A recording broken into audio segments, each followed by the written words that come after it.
Toss জিতে শুরু থেকে মারমুখী ব্যাটিং করতে থাকে আয়ারল্যান্ড, তবে চতুর্থ ওভারেই ব্রেক থ্রু পায় বাংলাদেশ। শরীফুলের বলে 17 রানে আউট টিম টেক্টর। আইরিশদের ওপেনিং জুটি ভাঙে 38 রানে। এই ম্যাচে বাংলাদেশ দলে 3 পরিবর্তন, সোহান, নাসুম ও তানজিম সাকিবের বদলে শামীম পাটোয়ারি, রিশাদ ও শরীফুল। টিমের বড় ভাই হ্যারি আউট 5 রানে, উইকেট নেন মুস্তাফিজ। 6 ওভার শেষে আইরিশরা তোলে 2 উইকেটে 51 রান। এরপরে টাইগারদের স্পিনে কাবু আয়ারল্যান্ড। শেখ মেহেদী ড্রেসিং রুমে পাঠান লরকান টাকারকে, তার সংগ্রহ 1 রান। চাপে পড়ে যায় আয়ারল্যান্ড দল। রিশাদ বিদায় করেন কার্টিস কাম্ফার ও স্টার্লিংকে। কার্টিস কাম্ফার 9 রানে ও পল স্টার্লিং 38 রানে আউট। 73 রানে আয়ারল্যান্ড হারায় 5 উইকেট। এদিন দুর্দান্ত বোলিং করেন লেগ স্পিনার রিশাদ। গ্যারেথ ডেলানিকেও ফিরিয়ে দেন এই লেগ স্পিনার। 4 ওভারে 21 রানে রিশাদের শিকার 3 উইকেট। 93 রানে 6 উইকেট হারিয়ে ব্যাটিং বিপর্যয়ে আইরিশরা।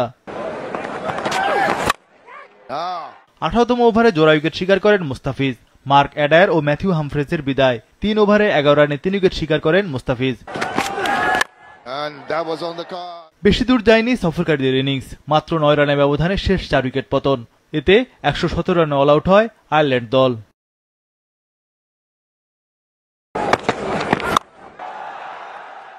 $118 রানের টার্গেটে ঝড়ো ব্যাটিং শুরু করে বাংলাদেশ। তানজিদ তামিম ছিলেন বেশ আগ্রাসী। প্রথম থেকেই রান রেট 9-এর উপরে ছিল টাইগারদের। সাইফ হাসান ও তানজিদ তামিম দুজনেই দ্রুত গতিতে রান তোলেন। ছোট টার্গেট বলে ম্যাচে পুরোপুরি নির্ভর বাংলাদেশ, তবে সাইফ ইনিংস বড় করতে পারেননি। সাইফ হাসান 14 বলে 19 রানে আউট। লিটন দাসও ফিরে গেলেন দ্রুত।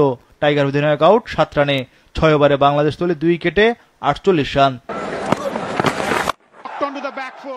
তানজিদ তামিম মারমুখী ব্যাটিং অব্যাহত রাখেন। 10 ওভারে বাংলাদেশ তোলে 2 উইকেটে 79 রান। বাকি 10 ওভারে দরকার মাত্র 39 রান। ইমন ও তানজিদ দুজনেই আস্থার সঙ্গে ব্যাটিং করেন। বড় জয়ের দ্বারপ্রান্তে বাংলাদেশ। 12 ওভারে টাইগাররা তোলে 17 রান।